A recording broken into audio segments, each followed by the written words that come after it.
Lalu sebenarnya Dajjal ini siapa? Rasul mengatakan dia adalah anak keturunan Adam. Tingginya seperti kamu dan lebih pendek sedikit. Mukanya bulat. Kedua bola matanya utuh ada, hanya yang sebelah kanan tertutup oleh lapisan dagingnya yang atas meleleh kemari menutupi, dan bagian tutupan ini lengket ke pipinya dan ada bergelantungan macam jengger ayam sedikit. Seperti inilah melelehnya daging di atas. Kemudian kata Rasulullah, kedua bola matanya seperti mau keluar lepas dari tempatnya. Hanya karena ini sudah ketutup, nampak tonjolan itu jelas. Sementara matanya sebelah kiri sudah hampir lepas dari tempatnya. Warnanya hijau kaca. Warna kulitnya putih kemerah-merahan, putih pucat kemerah-merahan. Bibirnya tebal, rambutnya keribu. Rambutnya keribu. Di sela-sela rambutnya yang keribu muncul rambut-rambut lurus seperti ijuk. Lehernya agak sedikit panjang, lebih panjang daripada kita, sedikit lebih panjang. Bahunya mereng, dadanya bidang, full daging, sekel. Rasulullah mengatakan bila ia berjalan, kamu akan melihat kedua mata kakinya saling berjauhan dan kedua jempol kakinya saling berdekatan. Udah kebayang? Seperti ini. Tapi kalau ketemu orang kayak gini jangan dibilang Dajjal. Kaum muslimin, kata Rasulullah berikutnya sallallahu alaihi wasallam, bagi orang yang beriman, yang menurut Allah imannya masih sahih, menurut Allah imannya masih benar, dia diizinkan oleh Allah mampu membaca huruf ka, fa, ra di antara kedua alis matanya. Ada tertulis ka, fa, ra, yaitu kafir. Walaupun aslinya dia nggak pandai membaca Arab, membaca Al-Quran, tapi imannya menurut Allah sahih, dia akan mampu melihat itu. Kalau sempat kepapasan beberapa papasan, dia mampu melihat kafarah. Ibarat Allah yang kami muliakan, Rasulullah sallallahu alaihi wasallam bersabda, semua kemampuan yang jahat di bumi ini ada pada dia. Seluruh jin dan syaitan berkhidmat dan melayaninya, menjadi pengikutnya. Coba bayangkan, dukun mana di bumi ini yang sanggup menaklukkan seluruh jin dan setan? Sementara Dajjal dengan sukarela dan senang hati, seluruh jin dan setan berkhidmat kepadanya. Makanya ketika Dajjal muncul, ma baina khalqi Adam ila qiyamis sa'a fitnatun akbar minad Dajjal. Sejak bumi ini Allah ciptakan, sejak Adam Allah ciptakan sampai hari kiamat, tidak ada fitnah yang lebih dahsyat, tidak ada fitnah yang lebih hebat, tidak ada fitnah yang lebih berat melebihi fitnahnya Dajjal. Maka berlindunglah kamu kepada Allah dari fitnah Masih Dajjal. Wallahi, kata Nabi, kalau saya hidup, saya yang akan membela kamu paling di depan. Tapi jika saya sudah tidak ada, setiap kamu harus bela dan jaga dirinya masing-masing. Karena sesungguhnya yang paling banyak sujud menyembah Dajjal ketika Dajjal masuk ke kota-kota di bumi ini adalah kaum wanita. Mereka yang paling banyak menyembah Dajjal. Dan kata Rasulullah, siapa yang sempat menyembah Dajjal, maka sampai dia menghembuskan nafas terakhirnya, dia tidak akan pernah lagi beriman kepada Allah, dan dia akan kekal di neraka selama-lamanya. Apakah tanda-tanda Dajjal akan keluar? Ini penting. Sudahkah ada tanda-tanda itu sekarang? Jadi ada dua pertanyaan si Dajjal ini, tentang kebun kurma Baisan. Yang kedua tentang danau Tiberias. Laki-laki ini berkata, apabila buah kurma di kebun kurma Baisan sudah tidak berbuah, awas, saat itu saya sudah saatnya untuk lepas. Kebun kurma Baisan letaknya di negeri Syam. Kalau sekarang ini perbatasan antara Yordania dengan Palestina. Ketahuilah oleh Bapak Ibu semuanya dan bacalah la haula wala quwata illa billah. Bacalah inna lillahi wa inna ilaihi raji'un. Sudah beberapa tahun belakangan ini kebun kurma Baisan sudah tidak berbuah 100%. Batang-batangnya pun cenderung kepada mati dan lapuk. Ini yang pertama. Yang kedua, laki-laki yang terikat ini yang ternyata adalah Dajjal, dia bertanya tentang danau Tiberias. Lalu Tamim Ad-Dari berkata, apanya yang kau ingin tanyakan? Airnya, masih ada air nggak sekarang? Maka dijawab oleh Tamim, airnya banyak. Dan memang danau Tiberias ini sejak terbentang bumi tidak pernah airnya susut. airnya full maksimal. Lalu apa kata laki-laki yang terikat itu? Dajjal ini, nanti kalau airnya sudah menyusut, tinggal sedikit, saatnya saya akan mengelilingi seluruh dunia, saya akan masuk seluruh kota-kota, saya akan kuasai manusia. Untuk Bapak Ibu ketahui seluruhnya, sejak tahun 2003 terjadi penyusutan, lalu 2004 pemerintah Israel secara resmi membuat garis merah. Ternyata, perhatikan ini, perhatikan, sejak 2003 sampai 2013, sejak 2003 sampai 2013, ya, dalam hanya hitungan 10 tahun sudah 16 meter menyusut airnya dari permukaan. 16 meter dari kedalaman 45 meter, maknanya sudah lebih 30%. Rasul bersabda, lihat nanti di kitab kita, tentang hanya seorang bocah remaja lelaki yang Dajjal tak kuasai. Dajjal tak mampu menaklukkannya. Kalau dia ketemu sama orang, ini orang pasti takluk. Sihirnya pasti merubah orang ini. Kemampuan magicnya akan menjadikan orang ini tersilap. Lalu hipnotisnya bisa merubah orang ini. Cuma remaja lelaki ini nggak bisa. Rasul berkata, saat dia lihat remaja itu tetap berdiri tegar di atas kedua kakinya dan dadanya membusung, dia tidak mau sujud kepada Dajjal. Dajjal mendatanginya. Kenapa kamu tidak sujud kepada saya? Seluruh manusia menuhankan saya dan mereka mengakui saya adalah Tuhan. Sujud kamu. Tidak, kata remaja itu. Engkau adalah makhluk Allah. Kening ini hanya sujud untuk Allah sang Khaliq. Kami tidak akan pernah mau sujud kepada engkau. Maka Dajjal marah, kata Rasulullah. Dia jambak rambut remaja ini, kemudian tangan kanannya memegang gergaji, dibelah duanya kepala ini. Dalam keadaan hidup-hidup dibelah duanya. Seremaja sakarat, terbelahlah kepalanya, meninggal dunia dalam keadaan bertauhid. Terbelah sampai ke lehernya dan ke dadanya, dia pun terjatuh, darah bersimbah di lantai. Dia menjadi mayat.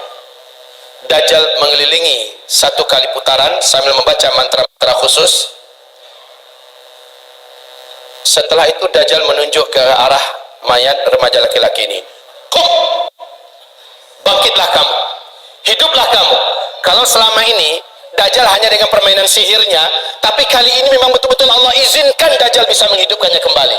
Dan Allah izinkan tubuh yang tadi terbelah kembali bertaut. Bukan ilmu rawa rontek ya. Kembali bertaut, bersatu, dan kepalanya juga. Kemudian remaja ini bangkit. Bangkit, darah yang tadi di lantai masih bergenang. Tubuh yang tadi berlumuran darah masih saja basah dengan lumuran darah. Tapi remaja ini sudah utuh dan dia berdiri seperti awal. Dajjal bertepuk dada dengan sangat bangga memperlihatkan kepada pengikutnya. Kalian lihat semua, saya sudah matikan dia dan saya sudah hidupkan di depan mata kalian semua. Makin mantap iman mereka. Sementara si remaja ini lain lagi. Loh, ente kenapa masih belum sujud pada saya? Saya sudah buktikan pada ente, saya adalah Tuhan ente. Sujud, kata Dajjal. Sorry, Jal. Justru dengan yang kamu lakukan pada saya sekarang, makin memantapkan iman saya. Kamu asli Dajjal. Saya baca hadis Rasulullah, Dajjal akan membunuh seorang lelaki yang tidak mau, seorang remaja lelaki yang tidak mau tunduk kepadanya. Kemudian menghidupkannya kembali. Tapi ada lanjutan dari hadis Nabi, ente tak akan mampu lagi membunuh saya kali kedua. Dan sejak hari ini, ente tak akan mampu membunuh siapapun saja manusia. Kemampuan ente sudah diangkat oleh Allah. Hai manusia, sadarlah kalian, ini Dajjal. Dajjal marah, ingin membunuhnya kembali, memang hilang kemampuannya. Dajjal berapa lama? Enggak lama. Kata Rasulullah hanya 40 hari. Setelah dia lepas, dia hanya berumur 40 hari. Satu harinya yang pertama kamu hitung 1 tahun. Satu hari kedua kamu hitung 1 bulan. Satu hari ketiga kamu hitung 1 minggu. Hari-hari yang tersisa yaitu 37 sama dengan hari-hari kamu biasa. Maka kalau di total setahun 2 bulan 2 minggu saja, Dajjal pun habis. Siapa yang menghabisinya? Inilah tanda besar kiamat yang ketiga. Jadi sangat dekat ya. Dajjal itu hanya sebentar. Yang ketiga adalah turunnya Nabi Isa alaihi salam. Turunnya Nabi Isa alaihi salam. Di mana turunnya? Di Suriah, di Damaskus, di masjid putih yang ada menara putihnya. Dan menurut Syekh Al-Hafiz Ibnu Katsir, dianya adalah di Masjid Jami' Amawi, masjid peninggalan dinasti Bani Amawiyah yang ada menara putihnya, dan itu di Damaskus. Masjid itu sampai hari ini masih utuh, menaranya masih oke. Allahu Akbar. Jadi Nabi Isa turun nanti di Masjid Jami' Amawi. Al-Mahdi sudah berhari-hari dengan orang-orang beriman terkepung. Dajjal dengan bala tentaranya di luar dah siap untuk mencincang Al-Mahdi dan orang-orang beriman yang ada bersama Al-Mahdi. Isa turun di waktu subuh. Saat itu kumandang azan dan udah qomat, Al-Mahdi maju ke depan. Tiba-tiba seluruh mata tertatap ke arah langit. Satu titik cahaya yang indah turun. Dua malaikat dengan bersayap sedang turun di tengah-tengahnya Nabi Isa, dan Nabi Isa meletakkan kedua telapak tangannya di atas bahu masing-masing. Turun dengan indahnya. Rambut Isa sebahu panjangnya, seperti orang baru mandi basah. Menetes-netes kelihatan, wajahnya sangat rupawan dan sangat membuat orang jatuh cinta. Isa sangat indah. Turun. Ketika Isa turun, dua malaikat kembali naik. Al-Mahdi langsung mundur, mempersilahkan Nabi Isa untuk menjadi imam salat subuh. Isa menolak, tidak. Iqamat tadi untuk engkau. Sekarang adalah masanya engkau memimpin, saya hanya pendamping engkau. Majulah, imamlah. Al-Mahdi pun menjadi imam. Selepas sholat subuh, mereka berzikir. Saat matahari terbit, gerbang masjid dihancurkan oleh Dajjal. Dajjal dengan penuh sombong dan angkuh, dengan bala tentaranya yang elit, sudah siap untuk menghabisi orang beriman yang ada di dalam. Tapi sayang, yang paling ditakutkan oleh Dajjal sudah turun. Nabi Isa berdiri, langsung berhadap-hadapan dua tokoh legendaris akhir zaman ini.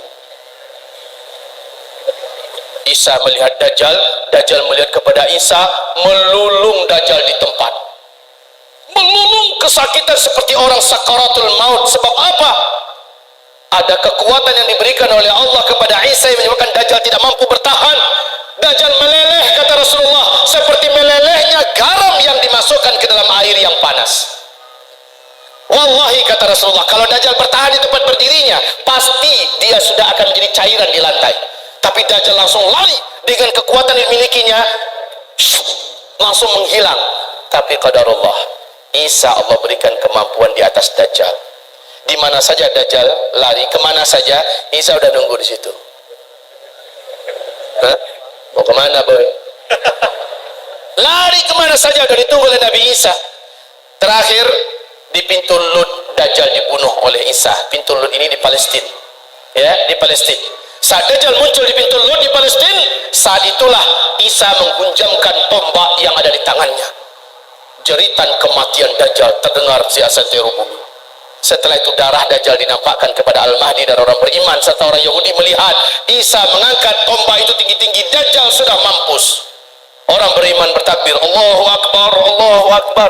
Orang Yahudi yang ada lepaskan senjata-senjata mereka. Alam ketika itu sudah Allah izinkan berbicara. Lobang tempat Yahudi bersembunyi berbicara, hai Muslim, sini ada Yahudi sembunyi di dalam lubang saya nih. Sini tangkap dia. Sembunyi di balik tembok. Tembok bicara, beritahu di mana orang Yahudi. Sembunyi di balik pohon. Pohon bicara, ya Muslim, ta'al hadha Yahudiyun warai, ta'ala faqtulhu. Bunuh dia. Illal gharqad, kecuali pohon gharqad. Fa innaha syajarul yahud. Sesungguhnya gharqad adalah pohonnya Yahudi. Hanya pohon gharqad yang diam. Ternyata lebih 12 tahun yang lalu, hampir masuk tahun ke-13 sekarang, Robi Yahudi telah mewajibkan Perdana Menteri yang menjabat Perdana Menteri di Israel wajib menanam pohon gharqad. 2 juta batang pohon star dimulai ditanam di Israel. Hari ini pohon-pohon gharqad sudah setinggi 16 meter, 14 meter. Masya Allah, udah siap untuk melindungi orang ya Yahudi. Lah masalahnya hadisnya kan gak bocor duluan. Orang beriman kan dah tahu kemana Yahudi sembunyi terakhir, ya kan? Mereka tinggal bawa senjata ke kebun pohon gharqad. Habis Yahudi, habis. Isa langsung mengumumkan salib adalah batil. Maka orang-orang Nasrani berbondong-bondong masuk Islam. Saya ingin setelah mendengarkan ini bersikaplah seperti para sahabat. Sahabat setelah mendengarkan uraian akhir zaman dari Rasulullah, mereka bersikap sangat menakjubkan. Kalau begitu, waktu sudah tidak lama lagi tersedia. Umur saya yang ada juga sudah tidak lama lagi ada. Maka dengan waktu yang masih hidup ini, keadaan yang masih aman ini, saya akan pastikan saya harus banyak amalnya. Harus berat timbangan amal soleh saya di akhirat.